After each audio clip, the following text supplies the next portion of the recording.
Memang LPSK ini banyak komentar, tapi nggak apa-apa. Itu tugas dia. Jaksa saya ini umurnya masih muda-muda, tapi saya kok udah niru-niru saya dia nih. Makanya saya benarkan jaksa itu.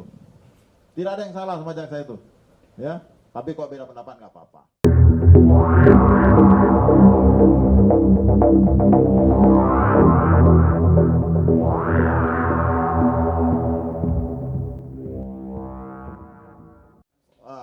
Ada SEMA atau surat Mahkamah Agung. Untuk pelaku tidak bisa JC. Pelaku utama. Ini supaya saya luruskan ini. Undang-undang nggak bisa. Namun demikian, menghormati lembaga pemerintah lah LPSK ini. Yang tugasnya sebetulnya hanya melindungi saksi dan korban. Tidak boleh intervensi dan menentukan pinggiran tuntutan pidana. Tuntutan pidana itu wewenang penuh Jaksa Agung.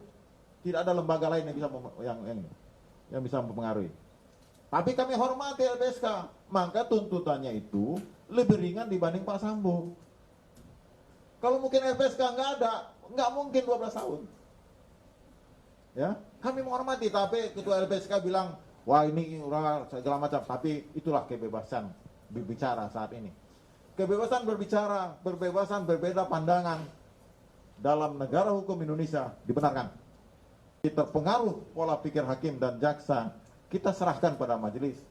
Yang sudah pengalaman majelis hakim itu, Pak, tuanya sama dengan saya, Pak, itu. Jadi kok sidangnya pun puluhan tahun juga itu. Tentu punya kearifan dan punya pengetahuan pengalaman yang luas. Kita udah tua nih, Pak. Jadi saya ngeliat tuntutan pidana, saya baca. Udah arif juga jaksa saya. Jaksa saya ini umurnya masih muda-muda, tapi saya kok udah niru-niru saya dia nih. Makanya saya benarkan jaksa itu. Tidak ada yang salah sama jaksa itu. Ya, tapi kok beda pendapat nggak apa-apa. Memang LPSK ini banyak komentar, tapi nggak apa-apa. Itu tugas dia. Dia melindungi korban. Benar itu dia. Bahkan dia pelihara nih korban ini supaya selamat, tidak diganggu orang. Saya terima kasih pada LPSK sehingga perkara ini bisa selesai. Namun seperti saya garis bawahi, LPSK tidak boleh intervensi atau mempengaruhi jaksa dalam melakukan penuntutan. Kami tahu apa yang harus kami lakukan. Tahu benar, karena pengalaman, pengetahuan, dan ada aturan. Tahu persis saya itu. Kajati tahu persis, Kajari tahu persis, jaksa tahu persis. Tapi kan kami sudah pertimbangkan sehingga menuntut lebih rendah dari pelakunya. Ini Pak Sambo. Kalau LPSK nggak masuk mungkin nggak segitu guys bilang tadi. Tapi itu hak daripada LPSK berbicara. Dimanapun beliau itu bicara, kami hormati. Dan kita silakan hakim nanti untuk mempertimbangkan apa yang disampaikan LPSK. Tapi LPSK sebelumnya di dalam persidangan juga tidak pernah dimintain keterangan. Ya, dia hanya merekomendasi bahwa ini tak ada jadi JC, Justice Collaborator. Belum ada penetapan hakim untuk itu. Jadi yang menetapkan JC itu hakim. Kami juga mempertimbangkan LPSK. Kalau kita baca perma, JC itu tidak berlaku bagi pelaku. JC tidak berlaku bagi pelaku. Baca perma itu perma. Oke. Apakah menurut Kang Asep relevan membandingkannya dengan Sambo bukan dengan Putri Chandrawati misalnya yang lebih ringan hanya 8 tahun saja? Ya, ketika Undang-Undang LPSK diundangkan pasal 10A dan penjelasannya, setelah tadi saya katakan, undang itu berlaku bagi siapapun. Kalimatnya jelas, lebih ringan atau paling ringan di antara pelaku-pelaku lain. Artinya, ketika saudara jaksa membuat dakwaan, akhirnya juga membuat tuntutan, dan salah satu tuntut dakwaannya itu, termasuk tuntutannya menggunakan pasal penyertaan, ya sekali lagi, di Undang-Undang LPSK, diundang tentang KUHP ya tentang penyertaan ya, yang namanya pelaku yang disuruh hukumannya paling ringan. Nah kalau yang lain 8 ya ini harus di bawah 8. Nah yang lebih lucu makanya Japidumnya mengatakan dibandingkannya ke Sambo, dia aktor intelektual yang itu dipidana nggak boleh menggunakan ajas analogi, satu berkas, satu masalah, dan satu pemahaman. Jadi kalau mengatakan digandingkan dengan Sambo yang hukumannya seumur hidup, ini lebih ringan. Apalagi yang fatal dia mengatakan, ini kewenangan Jaksa Agung. Justru karena jaksa agung itu kan mewakili publik, mewakili korban. Keluarga korban telah memaafkan. Masyarakat ada di pihak mana? Namanya juga penuntut umum, bukan ya, sekali bukan yang lain-lain. Artinya apa? Seluruh tindakan jaksa agung ya ketika rentut JPU-nya ke Kejaksaan Agung harus menggunakan undang-undang karena berlaku undang-undang LPSK. Paling ringan, lebih ringan, itu kata-kata yang tertulis dalam undang-undang, itu tekstual. Jadi kalau dia menggunakan SOP, itu melanggar konstitusi 24 ayat 5, karena 24 ayat 5 mengatakan dalam undang-undang 45 loh, bukan undang-undang. Hukum acara itu harus dengan undang-undang, by the way. Artinya dengan undang-undang terus ada undang-undang namanya undang LPSK, harus lebih ringan, apalagi kalau dia belajar KUHP. Pasal penyertaan itu orang yang disuruh harus lebih ringan. Ini kan lucu, orang yang jujur mengatakan sesuatu semuanya hukumannya 12 tahun, sedangkan yang lain ya Putri lah kita ya kalau boleh ikut-ikutan pemikiran jaksa agung muda ya 8 tahun. Berkali-kali hakim mengatakan karena Eliezer lah yang membuka tabir ini semua, Anda lah yang 3 ini suka disebut bohong. Mereka 8 tahun, ini 12 tahun. Jadi logika yuridis dan logika publik itu nggak masuk pernyataan jaksa agung muda itu. Baik. Lebih saya aneh lagi kan sering pertanyakan, loh ini kan setingkat Kejaksaan Negeri Jakarta Selatan. Kenapa sih harus jaksa agung muda yang harus menjelaskan?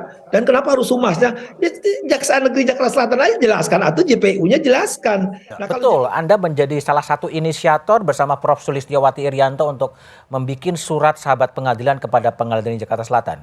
Ya memang Prof. Sulis Irianto mengirimkan SMS kepada saya atau WA ya, dan saya langsung menyambut gagasan itu. Dan kemudian amicus curiae itu diluncurkan. Mengapa Bang Todung ikut menyambut?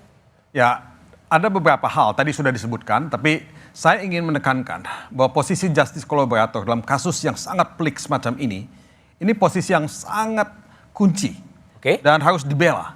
Tidak mungkin tidak dibela. Dan saya melihat inilah momentum emas buat kita untuk melakukan pencaharian terhadap keadilan substantif. Inilah momentum emas buat kita untuk melakukan reformasi hukum dalam tubuh institusi peradilan, dalam tubuh kepolisian dan yang lain-lain. Tapi yang lebih penting adalah kasus intinya seperti apa. Nah, apa yang dikatakan tadi sebagai relasi kuasa yang timpang, saya tidak bisa membayangkan seorang Eliezer dengan pangkat rendah di kepolisian bisa menolak satu perintah dalam situasi yang sangat mencekam, sangat tegang ya. Dan dia seperti tidak punya daya sama sekali. Dan inilah satu situasi yang saya tidak ingin mengatakan dan tidak ingin mempengaruhi majelis hakim, dia mesti dibebaskan, tidak begitu. Tapi yang saya ingin katakan, coba bayangkan, imajinasikan keadaan yang sangat mencekam seperti ini, di mana dia tidak punya pilihan. Rasa keadilan kita itu tersentuh, terkoyak-koyak, terinjak-injak dengan kasus ini. Ya karena ya kita punya akal sehat. Akal sehat kita bisa melihat kasus posisinya seperti apa, aktor utamanya seperti apa, dan siapa yang diperdayakan, siapa yang disalahgunakan, siapa yang didikte, diperintahkan. Dan kedua, ya kita melihat juga proses hukum yang terjadi dalam media-media yang ada sekarang ini, itu tidak sulit untuk kita menyimpulkan bahwa there is something wrong gitu. Something wrong di mana? Something wrong dengan tuntutan yang diajukan oleh jaksa. Karena juga tidak mempertimbangkan banyak hal yang diajukan dalam proses peradilan, dan kemudian sense of justice. Sense of justice kita itu harus dilihat gitu. Dan itu nyata kok. Kita tidak membutuhkan seorang profesor untuk merasakan sense of justice yang terluka dalam kasus ini. Karena memang secara regulasi bahwa buat seorang justice collaborator itu sudah ada rewardnya. Jadi buat justice collaborator itu ada dua, ada penanganan khusus dan reward. Reward itu termasuk salah satunya adalah penjatuhan pidana ringan. Penjatuhan pidana ringan itu kan dimulai dari tuntutan. Tapi gini, kalau tadi mengikuti logika dari Jampidum, kalau tidak ada LPSK, iya Eliezer bisa saja sama dengan Sambo. Ya kalau gitu kita ikuti logikanya. Kalau tidak ada icat, kita juga mungkin tidak melihat Ferdy Sambo sebagai pelaku utama. Keberadaan konsep justice collaborator itu karena penegak hukum menyadari, negara menyadari bahwa pada perkara-perkara yang sulit pembuktiannya, sulit untuk mencari saksinya, itu harus ada satu orang di antara pelaku yang mau mengungkap itu. Oke. Karena dia mau mengungkap itu, kan disebut oleh para pelaku lain sebagai pengkhianat. Oke. Ya, sebagai pengkhianat dia punya situasi yang mengancam keselamatan jiwanya. Oke. Nah untuk itu kemudian dia juga mendapatkan imbalan. Imbalannya itu ada reward. Rewardnya tadi termasuk adalah pemberian pidana yang paling ringan. Oke. Begini, kalau sebenarnya kalau hakim mau mencermati apa yang diperoleh dalam fakta persidangan, itu kan jelas sekali. Posisi Eliezer itu yang pertama adalah melaksanakan perintah jabatan. Oke. Pasal 51 ayat 1 KUHP. Oke. Itu malah di situ tidak bertanggung jawab. Yang kedua, dia sebagai justice collaborator. Yang menurut Undang-Undang Perlindungan Saksi dan Korban, ini ada semacam taken prestasinya kalau dia ikut membongkar persoalan itu, perkara itu. Dan kemudian Mahkamah Agung pada tahun 2012 itu menerbitkan surat edaran Mahkamah Agung. Nomor 4 tahun 2011. Yang 2011 ya, yang mengatakan di situ antara lain bahwa justice collaborator itu pidananya harus lebih ringan dari pelaku yang lain. Salah satu persyaratannya adalah yang bisa jadi justice collaborator adalah bukan pelaku utama. Oke. Nah, dalam kasus ini menurut saya Eliezer bukan pelaku utama. Bukan pelaku utama. Bukan pelaku utama. Oke. Karena Tapi kalau di sini dari pengalaman melaksanakan Pak Joko, kalau sekarang ada amicus curiae yang disampaikan oleh hampir 120 guru besar yang menyampaikan surat kepada hakim, apakah itu akan dipertimbangkan juga dalam pengambilan keputusan? Saya pernah memutuskan dengan mendasarkan amicus curiae tahun 2012 kasus Pritasari. Oke. Itu dalam perkara peninjauan kembali.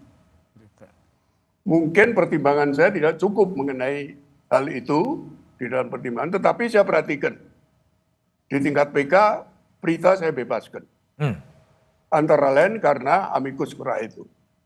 Nah, dalam kasus ini apabila hakim mau mempertimbangkan bisa masuk melalui pasal 5 ayat 1 Undang-Undang Kekuasaan Kehakiman.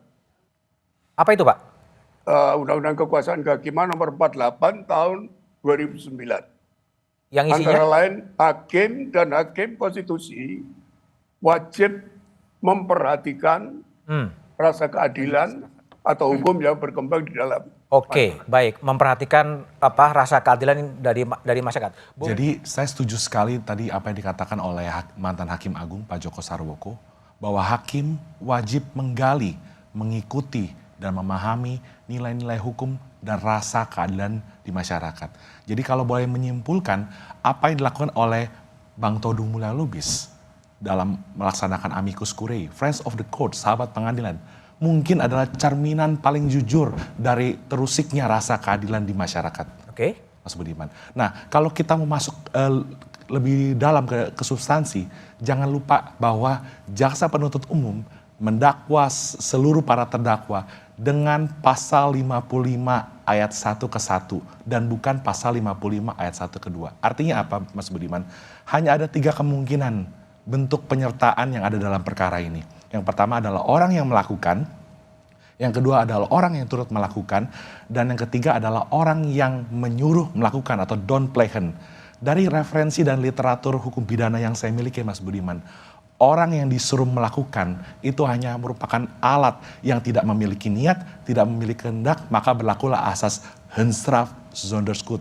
Tiada pidana tanpa kesalahan, sebagaimana tadi disampaikan oleh Pak Joko Sarwoko. Betul perbuatannya terbukti membunuh, betul. Tapi ada alasan penghapus pidana berupa perintah jabatan atau ambtelijk bevel yang lahir karena relasi kuasa yang begitu kuat sehingga tidak memungkinkan seorang Richard Eliezer yang tadi notabene tadi sudah dijelaskan oleh Bang Edwin, backgroundnya Brimob, untuk menolak perintah dari seorang Ferdy Sambo. Oke.